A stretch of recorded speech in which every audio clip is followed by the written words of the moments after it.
एक गांव में एक अमीर जमींदार रहता था। उसे अपने पैसों पर बड़ा घमंड था। जितने अधिक पैसे उसके पास थे, उतना ही वह कंजूस भी था। अपने खेतों में काम करने वाले किसानों से वह खूब काम करवाता, मगर पगार कौड़ी भर भी न देता। मजबूर गरीब किसान मन मारकर उसके खेत में काम करते। उसी गांव में रामू नामक एक किसान रहता था। उसके पास थोड़ी सी जमीन थी। उसी में खेती बाड़ी कर वह अपना और अपने परिवार का गुजारा चलाता था। रामू बड़ा मेहनती था।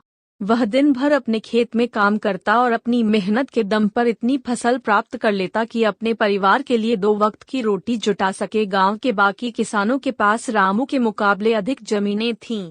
वे रामू की मेहनत देखकर हैरान होते कि कैसे इतनी सी जमीन में वह इतनी फसल उगा लेता है। एक साल गांव में भयंकर सूखा पड़ा। बिना बारिश के खेत खलिहान सूखने लगे।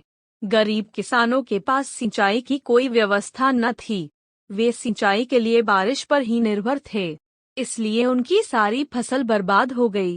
रामू के साथ भी यही हुआ। अपने छोटे से खेत में वह किसी तरह अपने परिवार का पालन पोषण कर रहा था। अब उनके सामने भूखों मरने की नौबत आ गई। मजबूरी के कारण वह गांव के जमींदार के पास कर्ज मांगने गया।